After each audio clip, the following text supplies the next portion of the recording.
Hey, Care Partners, Teresa Youngstrom. Welcome back. Hey, we've got a great podcast planned for you today.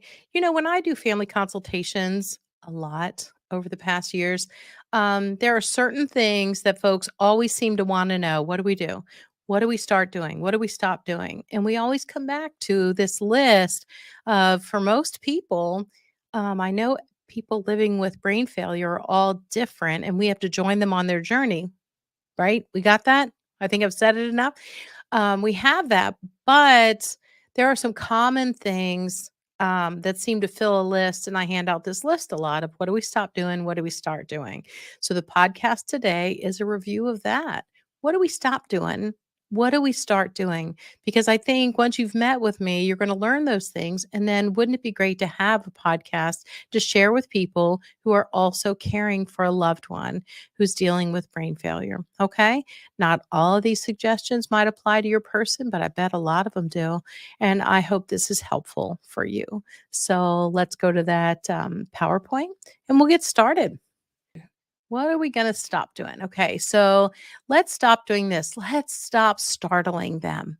Let's stop startling them because when we come in too fast and we startle someone, their limbic system, there's a part in the brain that screams assault, assault, and their dukes can come up quickly. They might lash out at you with, because language and cognition is damaged, they might lash out at you with some not so pretty words, but their brain is just responding to the stim that came in. And frequently, even though different parts of our brain are dying or you have different types of diagnosis that give you symptoms of dementia, it's amazing how startling someone can really set the tone for a poor interaction.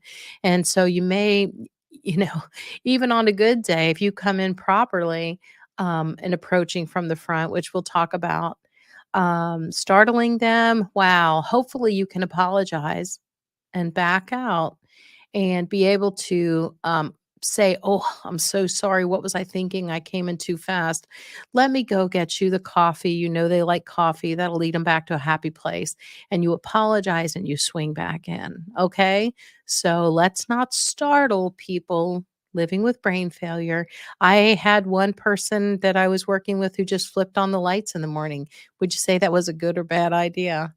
Yeah, can we all say that was a bad idea? Poor way to start the day for that person. Okay, let's also stop doing this. Let's stop correcting them. I met with a group at an organization in the last week, and there was a gentleman there. He really, really, really cared about his mom, and a lot of his techniques were already really, really great. But he was bound, determined to stick to the point that that her husband was dead. He was like, she needs to know that. And I said, why do we need to know that? If in her world she's back in time and she thinks her husband is still alive, can we think about where her husband typically would be if he wasn't home right then? Did he work in the fields? Was he stopping at the pub with the boys for a beer? What did he do? Did he have maybe he had a secondary job? And so he was working late. Do we really need to point out that that person has passed away? Do you think that that might lead someone with brain failure to all of a sudden think this is the first time they've heard this information? I've seen that happen. And I would say it wouldn't be the best choice for your loved one. I would want to, um, validate their position, but not have to go there. Oh, dad. Yeah, you know what? Gosh, he's just a workaholic. And I think I'm becoming one too. And I'm sure he's at that second job. So that might be a better way to do that. I think that start correcting them is not the best idea most of the time. All right, stop doing this. How about arguing about anything? If for some reason you come in and step on their toe figuratively in a conversation and all of a sudden they get upset with you, Do you need to finger wag that down and remind them that you're there to take care of them and they better use proper lane? No. I would say we're talking about someone who has brain failure. I mean, it reminds me of if someone has a new hip fracture and you tell them to take the steps, they did it last week, it would be ridiculous. So, why do we argue with someone who has a broken brain? If they knew the truth, they would use it with you. But in that moment, if they don't believe their spouse is still alive, or they think you lost their purse or stole their purse, I'm going to try and validate and accept and agree and even maybe apologize, or just at least get on their team with, "Oh my goodness, your purse is gone again. You know what, mom, we're not putting up with that. We're going to go to the charge nurse right now and see what we can find out." And maybe you have an extra gray purse in your car. You know what? We come up with lots of strategies on how to come alongside, love these people on their journey with brain failure. Remember that they're doing the best they can with what they have left. We don't have a cure for this yet. We're working on a lot of tested treatments, but so far there's not a real cure that is slowing down the rate at which brain cells are passing away. And so we have to figure out how to join them on the journey and love them along. Arguing with them would not be a great way to do it. And I've had family members say, "Well, I'm not going to lie to them." It's your choice. I can just tell you, doing it both ways, going in and, trying to use my logic and trying to explain to them why this or that is true or not true, and having them say, "That is not true. You have stolen my purse." Um, we can either have a 2-minute conversation about the purse where I'm gonna validate your position and get on your team to help find it, or we can go a 4-hour aggravation, and sometimes they even forget what they were arguing with you about. Short-term memory is not that great, but they do remember, guys, how you make them feel, and that can become a trend with them. I have watched people develop in a relationship with someone. They don't remember why they don't get along with you, but you can see them kinda stiffen up and pull back when that individual comes in the room. So it is true that they may not remember all the words that you use, but they do remember how you make them feel. So, how do you want to leave them? How do you want to make them feel? Do you want to be the one who's accepting and agreeing and validating and getting on their team to help figure this out? Or are you the one that's going to have to not lie to them and argue and tell the truth and use logic and keep explaining? Oh, my word, I've watched some of that. Keep explaining and using your logic only to create just a big argument. And you might get thrown out of the blankety blank house like I did. All right. I don't advise it, but I hope you'll learn from some of my mistakes. Okay. Let's stop doing this. Well, I've kind of already gone here, using your logic and lecturing back at them.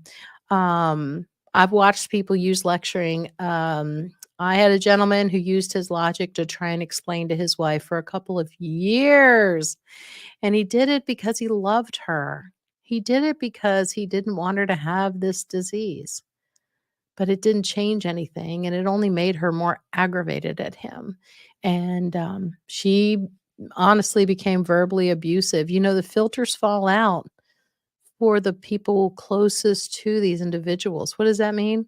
Well, it just means their ability to discern, um, how to be kind, what words to use or not use. Um, the target seems to be on the people that are closest to them, and I don't want the target to be on your back.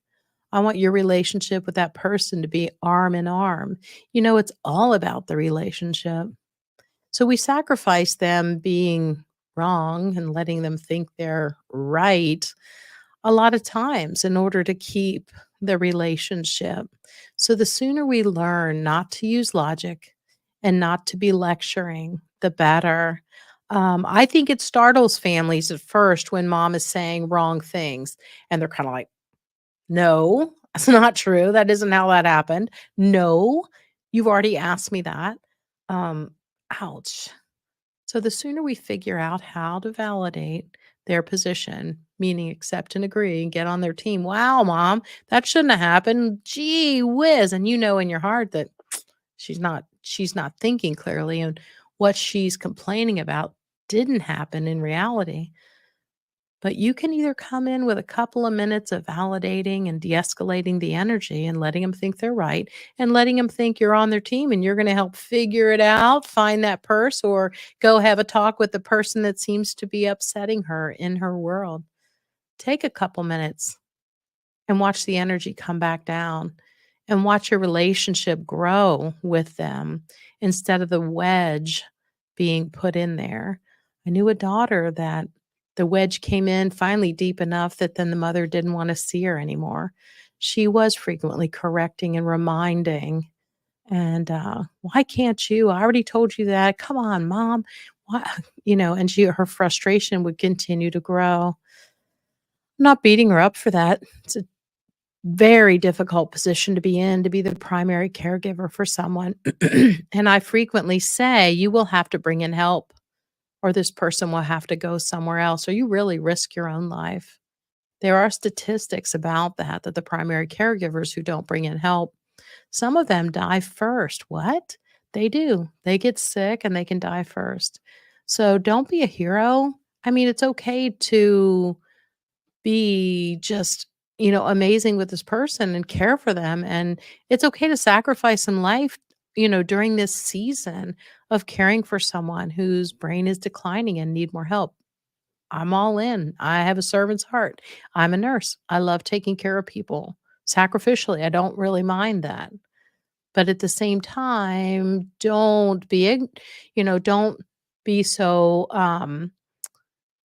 don't believe the fact that it's all gonna work out just fine for you too, because frequently you get sick, you get exhausted, and frequently you're caring for the grandkids too. I know about you daughters and you sons that try and do it all. But you can risk your own health, and you can get a cancer or just develop a sickness, to have a heart attack, and I don't want that to happen for you. Okay, remember it's about the relationship. Okay, something else to stop doing. Let's not use remember when. Um, that's again using your logic and you assuming, listen, if they could remember it, they would have. When they're asking you what time you're going to leave for the 14th time, saying, remember when I told you that 15 minutes ago, 5 minutes ago, 2 minutes ago? Okay, that's not helpful with these individuals. It's not helpful. So to say, remember when, that's not going to be a productive thing in the conversation with this person, because if they could remember, guys, they would be remembering. So don't ask them to remember things, okay? All right, moving on. Um, Another thing to stop doing is maybe embarrassing them or asking too many questions. I have family members come in. It's like, oh, mom, hey, how's your day? What did you have for lunch? Where are you going this afternoon? All right, probably too many questions.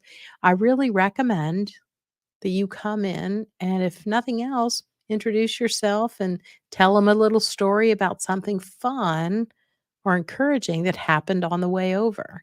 All right. Maybe tell them a story about something wonderful your children did. Maybe you pay mom a compliment. You love that blue top she's wearing, makes her eyes stand out. Okay. I would go that direction. Another time when this might happen is at a doctor's appointment. Maybe you're taking them to a doctor's appointment and they're using their ability to be cordial, which is typically a right side brain ability that stays with most people with brain failures. They have idle chit chat. How are you? Good. Me too. Yeah, you look great. Good. Thanks. Have a great day. Very superficial, idle chit chat. We really didn't go deep. We really don't know what they're thinking or if they can think. But sometimes they come into a doctor's appointment like that, and the doctor says, so, how are you doing? Good. Yeah, fine. Feel great. Yeah, everything's good. Doing well. And then the doctor might look at you and say, oh, she looks pretty good. I mean, you were saying she's has this short term issue, and, she's putting the tennis shoes in the microwave or whatever. Okay. We got to be real careful of that. Those are things that can drive a wedge in the relationship with you and your loved one.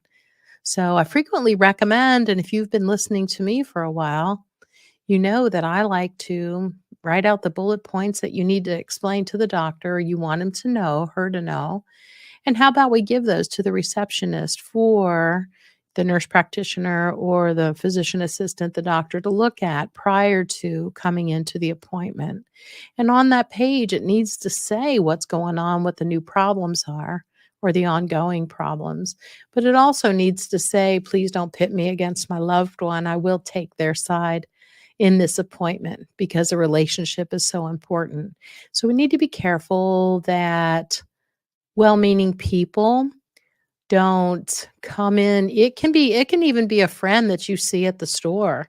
Oh, and they'll talk around your mom in front of her. Wow, she looks pretty good.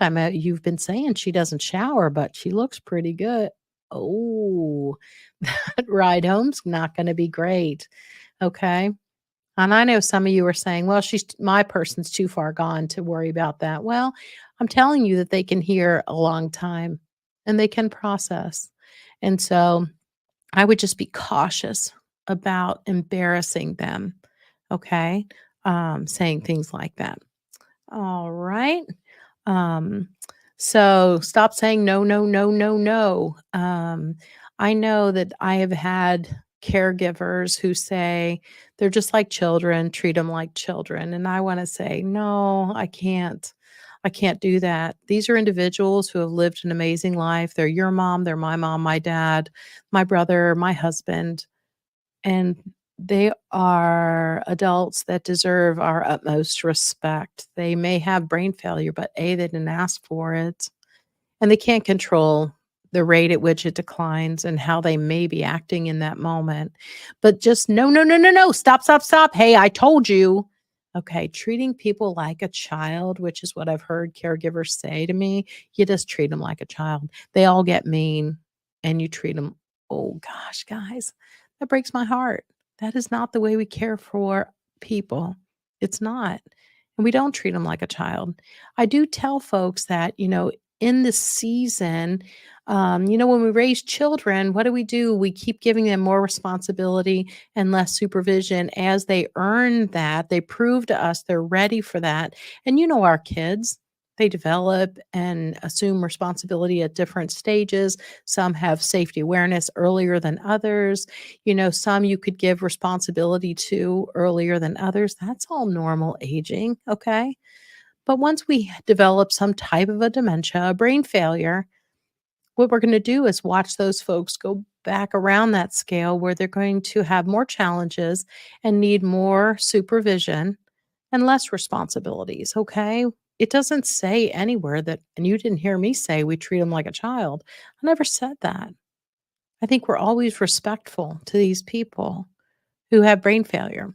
And so the no, no, no, no, no thing, I don't think so. But can we come in with, "Oh, hey," and can you somehow encourage them in a different way? I would stop trying to orient them to your world too. If they're asking for if their parents are here yet and the parents have been dead 25 years, that's not when you shake your head and say, "Good Lord, mom, your parents have been dead about 25 years." Do you know in their world, it may feel like the very first time they're hearing this information? What a heartbreak. You know what? They may be sad the rest of the day. They may have tears right then because in their world, if they knew that, they wouldn't be asking for them. So that's another reason why I don't think we have to always slap them with the truth, but we can go with the flow. Okay, and get in their world, join them on their journey wherever it is. And I know some doctors will say, "Oh, she's a level 3, she's a level 4, she's a level 6." You know, when? Today? At 9 a.m.? At 10 p.m.? You and I both know that we're different. We, even with good brains, are different at different times of the day. So will these people be with brain failures. In the morning, they may be tracking with me and they might be more oriented to what's going on. And they may They may have an awareness that I'm just not anymore. Gosh, I'm having trouble finding my words. I'm having trouble reading this paper. But then at night, who knows? Maybe it's in a different place. And maybe now they want to go home. And home can mean the bathroom, home can mean to my bed, home can mean the kitchen to get a snack. Home can mean a lot of things. It may just be all the words they're able to pull out right now. All right. Be a great detective. See if you can figure out where they are and what they really need in that moment. But I don't really put a lot of weight in they're a level 3, 5, 6, 14. That's not a real level, but you know what I mean. I wanna just join them on the journey wherever they are and love them there where they are. Okay? Alright, let's move on. So instead, I'm going to give you the happy moments now. Here's what we're going to do instead. Here are the start things. Here's what I want you to start doing. And sometimes I'll have families, make copies of these and put them up inside a cabinet so they can remind themselves, they can remind their caregivers, they can remind their sister who came to town. Don't use these words, use these words. Join mom on the journey. Okay. Can I have that PowerPoint back, please? Okay, so always approach from the front. Why? Why do we approach from the front? Well, Teepa Snow would tell you it's positive physical approach. If these individuals, most of them lose their peripheral vision and at least are looking through a scuba mask, you come in from behind and throw your arms around. We talked about that startle. Yeah, that could get you popped. And who caused that? Yeah, you did. I don't know, but who gets medicated? They will.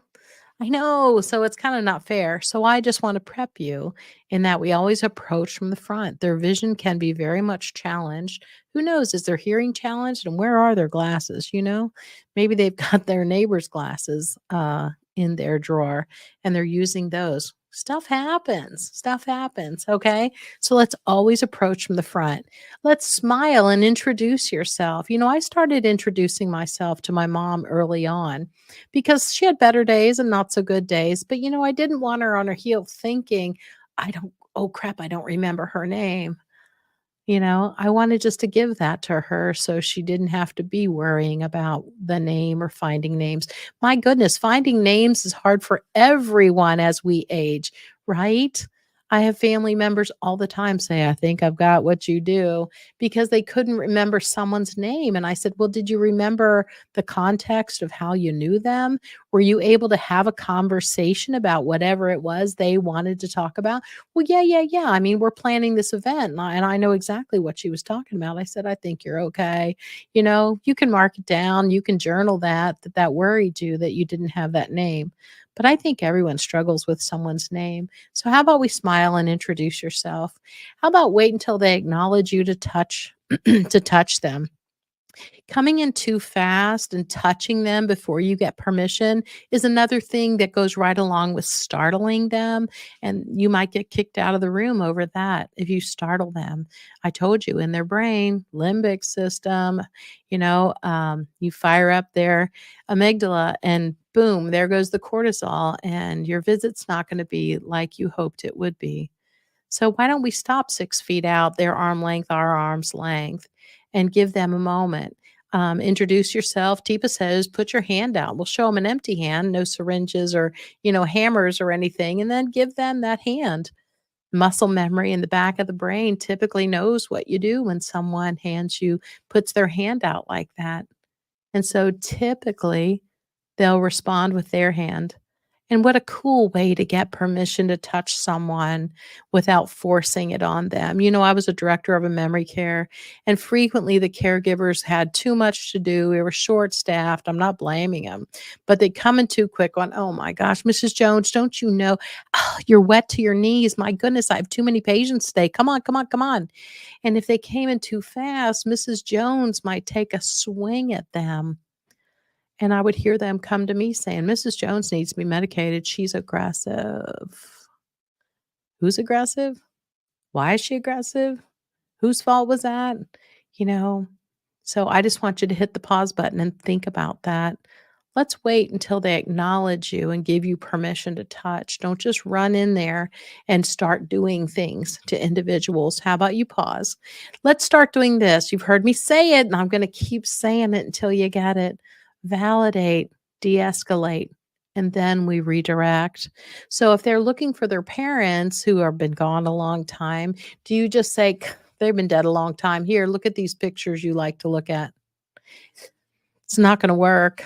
Okay, it's not gonna work. They're still dealing with, looking for their parents, and the fact that you brushed over that or told them they were dead, that's not gonna go well. Validation means you join them on their journey and you accept and agree. Validation. It means you respond with the same tone and body language that they're giving you. If they're ticked off about something, then your tone and body language needs to say, you get it, and you're agreeing with them, and you're ticked off too. I remember my mom being all ticked off because she said she had to clean the house. She said she had to clean, let's see, wash the windows and clean the closets. Nobody did a blankety blank thing around that house. Now, she'd been in a wheelchair for years, and so she hadn't done any of that. And so my logic wanted to correct her. But what I learned from Teepa Snow at Positive Approach to Care was I needed to validate it, get on her team, and we could put that issue away quicker than if I wanted to go to battle with her. So I just said, "Are you kidding me? You shouldn't have to work like that. That you must be exhausted." With the right tone and the right body language. Mayo Clinic is big on that. It's not so much the words that they hear, guys. It's the tone and body language that they're looking at. So that's how I validated that, and I watched her put her fist down and exhale. So validate. De-escalate means the energy that they're putting forth. So the energy definitely declined after I validated. Okay, so then I redirected her, suggested I take her in the kitchen for iced tea, and then we went to the puppy pictures that she so adored. Are you getting it? Good, good, good. Good, good. Okay, start doing this. We're gonna speak slowly and in a low tone and with a relaxed body. Um, Tone and body language, okay? The other thing is I am a talker. Did you figure that out?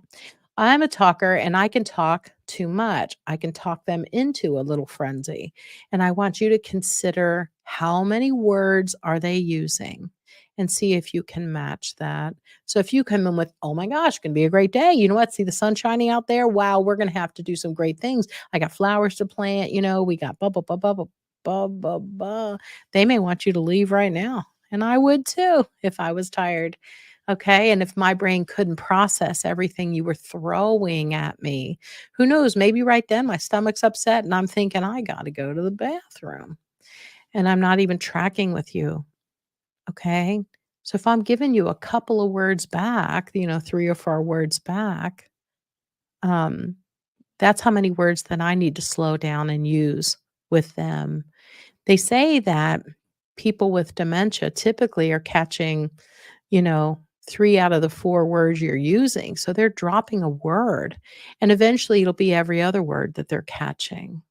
So what you're saying may or may not make any sense in the world. And so that's why we're like, come with me. Good. Are we good?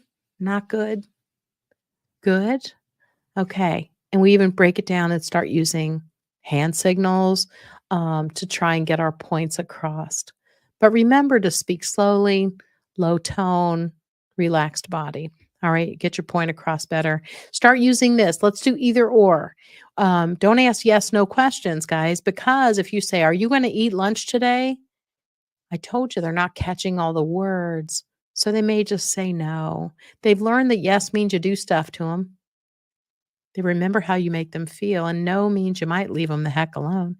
So we see a lot of individuals just start saying no. They hear it's a question, the tone went up at the end, and so they're going to say no, no. So maybe if we early in the disease start giving them an either or, do you want to wear the red shirt or the blue shirt? Red shirt, blue shirt. If you give them an either or, they may pick red shirt and they're able to feel in control. We can do that with the food you eat, ham sandwich or turkey on rye. Are we going to are we going to wash up or take a shower? Give them an either or. Give them two good answers. Let them pick a good answer and let them feel like they're still in control. This worked like it was a miracle with my mom. Okay. Late in the disease, like late, she wasn't going to make a decision anyway. And I'd say, "Oh, I got the blue dress out for you today. I love this blue dress. I think I bought it for you." And yes, I was talking too much, but I would just pick the outfit at that point because she didn't really have the ability to fight about it or she wasn't concerned about it, okay? But when they're still processing and they do still want control, I'd give them an either or, okay? I would give them an either or and let them still feel like they're in control.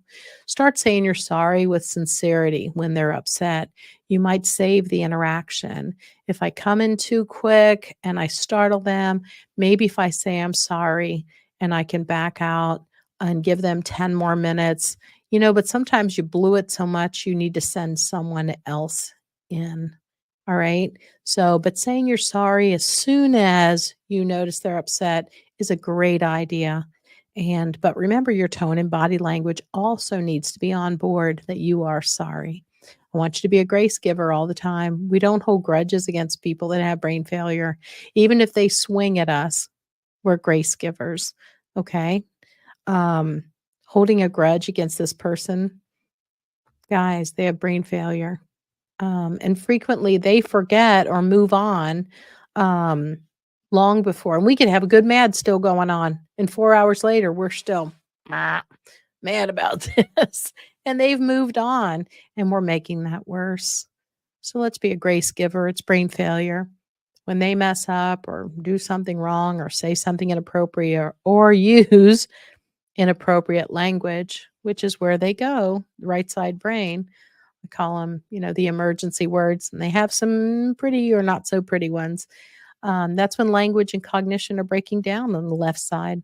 They're going to go to the emergency words, and I want you to be a really good detective then because they're trying to tell you something. When they're using those ugly words, especially with emphasis, my goodness, they're trying to tell you something. There's pain, fear, anxiety going on. It is still a way of communication. All right. They're not just being mean, which I've heard folks say, no, no, no, no, no. When you hear those words, and my mom she had her choice few. Oh my goodness. But I want you to know there's a reason why, and they're trying to communicate. This isn't just them being inappropriate that we need to medicate down. All right. I hope you're hearing that and hearing it well. All right. Start doing this. We're about done. Trade me. Say they pick up a knife or a pair of scissors so they could hurt themselves. Don't run in there and jerk that away from them. Okay. That's not a good thing. It's not going to end well. You might get hurt. They might get hurt. But if you have something they might want to trade them, something that's interesting, maybe you could trade them. Hey, trade me. And that seemed to work so much better. It did with my mom. So see what you can do. But instead of just jerking I've watched some caregivers just jerk things out of their hand. Doesn't end well, makes them mad. They use choice words, the emergency words. It doesn't help your relationship with them at all. Okay. So let's try trade me. Let's give constant reassurance and encouragement to these individuals. We're going to love them through this. We're going to love them through this. That's what we're going to do. So I want you to be able to join them on the journey, guys. I'm Teresa Youngstrom. My company's A Better Approach to Memory Care. And this is Memory Care with Teresa Youngstrom. I hope you will like and share and subscribe so that we can reach more people. I have to give a shout out to our amazing broadcaster, Griffo Productions. They do an amazing job. If I can be of any help to you, go to the website, teresayoungstrom.com, and let's set up a consultation wherever you are. Okay, we're here to help. Thanks, everybody. And keep in mind, you got this.